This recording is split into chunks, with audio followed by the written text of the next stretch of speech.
નમસ્કાર મિત્રો, જય ભારત, જય હિન્દ. સ્વાગત છે તમારું બધાનું લીડર ટ્રેડિંગ ગુજરાતી યુટ્યુબ ચેનલમાં.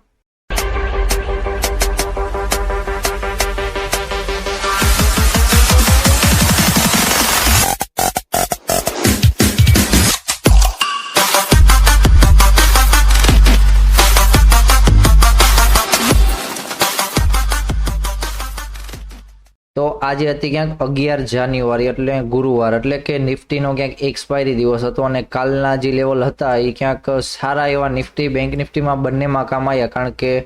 કાલના લેવલ જોઈ લઈએ તો બંનેમાં ક્યાંક સારી મુવમેન્ટ જોવા મળી છે. કાલના દિવસની જે ટ્રેન્ડ લાઈન કાઢી હતી આપણે નિફ્ટીમાં કે માર્કેટમાં વારંવાર એ ઝોનમાંથી રિજેક્શન ઝોન આવે છે, તો માર્કેટમાં આજના દિવસે પણ એ ઝોનમાંથી સવારમાં જ માર્કેટ 10 મિનિટમાં એક કેન્ડલ ક્લોઝિંગ ન આપી શક્યું. પછી સવારમાં માર્કેટે સારી એવી મુવમેન્ટ આપી અને પ્લસમાં રેઝિસ્ટન્સ ઝોન હતો એને ક્યાંય પાર નથી કર્યો, એટલે કે ત્યાં સુધી આપણો ડાઉન સાઇડનો વ્યૂ હતો એ કન્ટિન્યુ સાથે માર્કેટે લાસ્ટમાં પણ એક સારી કેન્ડલ સપોર્ટ ઝોન સુધી આપી દીધી અને સપોર્ટ ઝોન જ્યાં હતો ત્યાંથી જ માર્કેટમાં બાઇંગ જોવા મળ્યું છે કે અહીંયા આઘું પાછું ક્યાંય નથી જોવા મળ્યું. તો સેમ વસ્તુ માર્કેટમાં સપોર્ટ સારો એવો કામ આવ્યો, સારો એવો રેઝિસ્ટન્સ ઝોન કામ આવ્યો અને સારી એવી ટ્રેન્ડ લાઇનનો પણ ઉપયોગ કર્યો. એટલે આજના દિવસે માર્કેટમાં જોવા જઈએ તો સારી એવી મુવમેન્ટ જોવા મળી. જો કે ડાઉન સાઇડમાં માર્કેટે 112 પોઈન્ટની મુવમેન્ટ ક્યાંક સારી એવી જોવા મળી છે. વાત કરી લઈએ તો બેંક નિફ્ટીમાં, અને બેંક નિફ્ટીમાં પણ રેઝિસ્ટન્સ ઝોન નીચે જ માર્કેટ સવારમાં બીજી કેન્ડલમાં નીચે આવી ગયું હતું, પછી માર્કેટ રેઝિસ્ટન્સ ઝોન નીચે જ હોલ્ડ કરતું હતું. એટલા માટે તો આપણે જે કાલના દિવસે જે સપોર્ટ ઝોન 500 વાળો હતો, સપોર્ટ ઝોનને કેન્સલ કરીને માર્કેટમાં નક્કી કર્યું કે રેઝિસ્ટન્સ ઝોન ઉપર ભાર આપશું. કારણ કે માર્કેટનું એવું ક્યાંક જોવા મળતું હતું કે રેઝિસ્ટન્સ ઉપર ભાર આપી તો સારી એવી મુવમેન્ટ જોવા મળશે. એટલા માટે સવારમાં માર્કેટ નીચે આવી ગયું હતું. પછી રેઝિસ્ટન્સ ઝોન પાસેથી જ માર્કેટમાં ક્યાંક ડાઉન સાઇડની ધીમે ધીમે મુવમેન્ટ અને લાસ્ટમાં પણ સારી એવી એક કેન્ડલ જોવા મળી છે. 200 પોઈન્ટની ક્યાંક કેન્ડલ સારી એવી હતી અને ટોટલ જોવા જાવ તો 347 પોઈન્ટની રેઝિસ્ટન્સ ઝોન નીચે બેંક નિફ્ટીમાં મુવમેન્ટ આવેલી છે. અને અહીંયા પણ માર્કેટમાં સપોર્ટ ઝોન પાસેથી જ ક્યાંકમાં માર્કેટમાં પણ સારું એવું થોડું ઘણું બાઇંગ જોવા મળ્યું હતું, જે લાસ્ટમાં બંનેમાં બાઇંગ જોવા મળ્યું છે. તો આવી રીતના ક્યાંક આપણા જે લેવલ હતા 11 તારીખ વાળા ક્યાંક લેવલ સારા કામ આવ્યા છે. હવે વાત કરી લઈએ 12 તારીખ વાળા. તો 12 તારીખ એટલે કે કાલના દિવસે શુક્રવાર છે. કાલના દિવસે બેંક નિફ્ટી અને નિફ્ટીનું એનાલિસિસ જોઈ લઈએ. તો વાત કરી લઈએ બેંક નિફ્ટીમાં. બેંક નિફ્ટીમાં જે રેઝિસ્ટન્સ ઝોન હતો માર્કેટમાં અહીંયાની આ રેઝિસ્ટન્સ ઝોન રાખ્યો છે, થોડો ઘણો આખો પાછો કર્યો છે માર્કેટના વ્યૂ મુજબ. કારણ કે માર્કેટમાં જે રેઝિસ્ટન્સ ઝોન હતો અહીંયાની આ માર્કેટનો રેઝિસ્ટન્સ ઝોન છે જે કાલના દિવસે હતો સેમ ઈ જ ઝોન છે. કારણ કે માર્કેટમાં સારી એવી મુવમેન્ટ જોવા મળી, પણ સપોર્ટ થોડોક છે માર્કેટમાં, થોડોક સપોર્ટ ઉપર લેવો પડ્યો. કારણ કે માર્કેટમાં કાલના દિવસે ફરીવાર સપોર્ટ ઝોનમાં માર્કેટ જો કે અહીં સાઇડવેઝ ઓપન થાય છે અને સપોર્ટ ઝોન ઉપર હોલ્ડ કરે છે, તો પછી એકવાર રેઝિસ્ટન્સ ઝોન પાસે જવાની ટ્રાય કરશે. એટલા માટે સપોર્ટ થોડોક ઉપર લીધો છે 360 એટલે કે 400ના ઝોન પાસે. રેઝિસ્ટન્સ ઝોન થઈ ગયો 600ના ઝોન પાસે. તો 200 પોઈન્ટમાં કાલના દિવસે માર્કેટ વચમાં સાઇડવેઝ રહેવું હોય તો સાઇડવેઝ પણ રહી શકે અને સપોર્ટ ઝોન નીચે પણ સાઇડવેઝ રહી શકે કે રેઝિસ્ટન્સ ઝોન ઉપર પણ માર્કેટ થોડું ઘણું સાઇડવેઝ જોવા મળે. એટલા માટે વાત કરી લઈએ કે કદાચ માર્કેટ ફરીવાર ગેપ અપ ઓપન થાય છે કાલના દિવસે,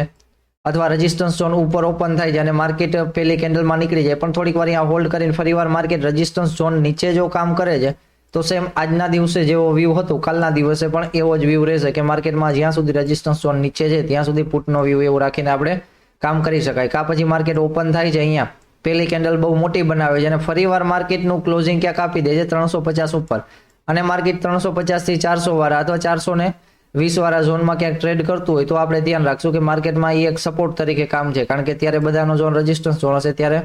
500નો, ત્યારે આપણે અહીંયા સપોર્ટ બનાવીને બેસવા જેવું છે. કારણ કે ત્યારે માર્કેટમાં થોડીક અપસાઇડની મુવમેન્ટ જોવા મળશે. કારણ કે ડાઉન સાઇડની મુવમેન્ટ માર્કેટમાં જોવા મળી, પ્લસમાં માર્કેટમાં બાઇંગ પણ જોવા મળ્યું. જેવડી કેન્ડલ હતી એવડી ને એવડી,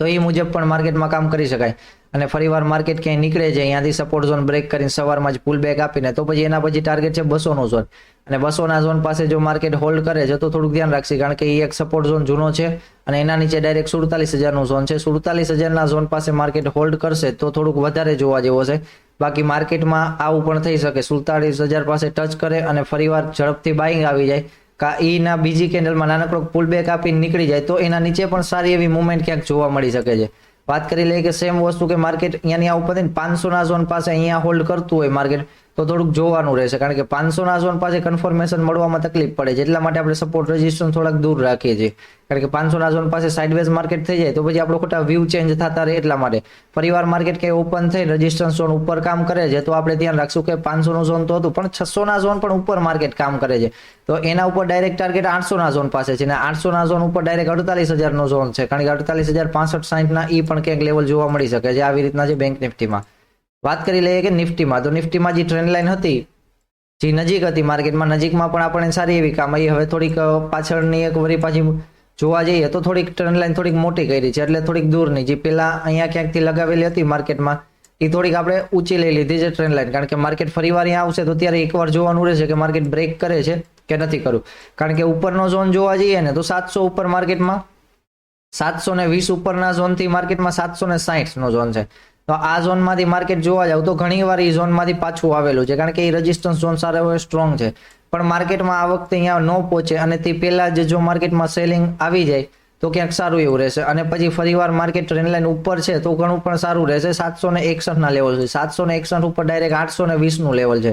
800નું ઝોન રેઝિસ્ટન્સ છે, કારણ કે હવે જેમ ઉપર જશે એમ રેઝિસ્ટન્સ ઝોન માર્કેટમાં આવવાના છે, તો રેઝિસ્ટન્સ ઝોનમાં ધ્યાન રાખવાનું કે કોઈ પણ એવો રેઝિસ્ટન્સ ઝોન નહીં આવી જાય કે જ્યાં માર્કેટ હોલ્ડ કરે કે એવું કાંઈ, કારણ કે ઉપર રેઝિસ્ટન્સ ઝોન મોટા છે ને મોટા રેઝિસ્ટન્સ ઝોનમાં માર્કેટે જ્યાં જાય છે એવી જેવી ડાયરેક્ટ દિશામાં પાછું પણ આવે છે, તો માર્કેટ સ્પીડમાં જાય છે ને સ્પીડમાં આવે છે, તો રેઝિસ્ટન્સ ઝોન જાજા છે, એટલા માટે રેઝિસ્ટન્સ ઝોન પરફેક્ટ પકડાય એવો છે નહીં, તો રેઝિસ્ટન્સ ઝોન મેં ડ્રો નથી કર્યા, પણ 760 નીચે છે ને ત્યાં સુધી રેઝિસ્ટન્સ ઝોન નીચે છે ને એવું ક્યાંક રાખી શકાય, કારણ કે માર્કેટ એના નીચે જોવા જાવ તો 740 થી 760નું ઝોન આખું ઝોન રેઝિસ્ટન્સ 20 પોઈન્ટનું ક્યાંક માની શકાય, કારણ કે એ ઝોનમાંથી જો કાલના દિવસે માર્કેટ પાછું આવતું જોવા મળ્યું તો માર્કેટમાં ફરીવાર ડાઉન સાઇડની મુવમેન્ટ 700ના ઝોન સુધી એટલે કે 680ના ઝોન સુધી તો ક્યાંક જોવા મળી શકે, તો અહીંયા પણ 30-40 પોઈન્ટ પ્લસની માર્કેટમાં મુવમેન્ટ આવી જાય. પ્રીમિયમમાં જોવા જાવ તો કાલના દિવસે પ્રીમિયમ પણ હાઈ હશે, ફરીવાર માર્કેટ ક્યાંક ઓપન થાય છે અહીંયા, અને આજના દિવસે જે માર્કેટમાં જોવા મળ્યું ટ્રેન્ડ લાઇન પાસે સેમ વસ્તુ માર્કેટમાં જોવા મળે તો ફરીવાર થોડીક મુવમેન્ટ નીચે જોવા મળશે, પણ નીચે જોઈ લેશું કે માર્કેટમાં 600નું ઝોન પાસે ક્યાંક સપોર્ટ ઝોન છે, એટલે માર્કેટ 600ના ઝોન પાસે હોલ્ડ કરે છે કે નથી કરતું, કારણ કે આજના દિવસે માર્કેટમાં 600નો ઝોન એક સપોર્ટ બનાવ્યો હતો માર્કેટે, પછી માર્કેટે 600ના ઝોન પાસે લોઅર પોઈન્ટ બનાવીને માર્કેટ ઉપર ક્યાંક આવી ગયું છે, તો ત્યારે થોડુંક એક ધ્યાન રાખવા જેવું છે. ફરીવાર માર્કેટ ક્યાંય ડાઉન ઓપન થાય છે કાલના દિવસે, કારણ કે ક્લોઝિંગ 669 પાસે આવ્યું છે, પણ જોવા જઈએ તો સેટલમેન્ટ ક્યાંક 640 પાસે છે, એટલા માટે માર્કેટ 40-30 પોઈન્ટ ડાઉન ઓપન થઈ જાય પછી પાછું 600 નીચે ટ્રેડ કરતું હોય તો થોડુંક ધ્યાન રાખશે, કારણ કે નીચેના ઝોનમાં એ સપોર્ટ ઝોન નીચે ટ્રેડ કરે, અને 600ના ઝોન પછી માર્કેટમાં ડાયરેક્ટ સપોર્ટ 480 એટલે કે 500ના ઝોન પાસે છે, તો એના નીચે હોય ત્યાં સુધી આપણે આને રેઝિસ્ટન્સ ઝોન બનાવી દેવાનો, અને એના નીચે આપણે પુટ સાઇડના વ્યૂ માટે જોઈ શકાય, જ્યાં સુધી એના નીચે છે ત્યાં સુધી એવી રીતના ક્યાંક પ્લાનિંગ કરી શકાય, અને ફરીવાર માર્કેટ જો થોડીક વારમાં જ્યાં હોલ્ડ કરીને ઉપર આવી જાય છે તો પછી નીચેનો સ્ટોપ લોસ રાખીને સપોર્ટ ઝોન ઉપર છે એવી રીતના ક્યાંક આપણે ટ્રાય કરી શકાય, તો કારણ કે કાલ પાછળના દિવસનો એટલે કે આજના દિવસનો લોઅર પોઈન્ટ એટલે એ કાલ પણ ક્યાંક કામ આવી શકે, અને પાછળનો જોવા જાવ તો ક્લોઝિંગ પોઈન્ટ પણ અહીંયા જ હતો માર્કેટમાં, અને એના પછી નીચે ડાયરેક્ટ 500નો ઝોન જ છે, ને 500નો ઝોન જો બ્રેક થશે માર્કેટમાં તો અહીંયા પણ થોડીક મોટી મુવમેન્ટની આશા છે કે મોટી મુવમેન્ટ આવી શકે, એટલા માટે તો ક્યાંક નિફ્ટીમાં આવી રીતના પ્લાનિંગ છે, અને બંનેના હું ટેલિગ્રામના જે ફ્રી ચેનલ છે આપણી એમાં લેવલ સેન્ડ કરી દઈએ છીએ, જે કાલના રોજના આપણે દરરોજના લેવલ છે એ બધા એમાં સેન્ડ કરી જ દઈએ છીએ, અને સારા એવા લેવલ ઉપયોગી પણ થાય છે, ડેઈલી આપણે જોઈ જ છે, તો એ લેવલ ટેલિગ્રામની ફ્રી ચેનલમાં સેન્ડ થઈ ગયા હશે, એ જોઈ લેજો, એ ડાઉનલોડ કરવો હોય તો ડાઉનલોડ કરીને એના ઉપર તમે જોઈ શકો છો કે એનાલિસિસ કેવું છે એના ઉપર પણ ટ્રાય કરી શકો છો. તો ટેલિગ્રામની ફ્રી ચેનલની લિંક છે એ ડિસ્ક્રિપ્શનના બોક્સમાં છે, અને જે મકર સંક્રાંતિ આવે છે તો એની ઓફરનું પણ તમને જે છે એ ટેલિગ્રામની લિંક દ્વારા જાણ થઈ જશે. તો જય ભારત, જય હિન્દ મિત્રો, મળીએ કાલના દિવસે લાઈવ વિડીયોમાં.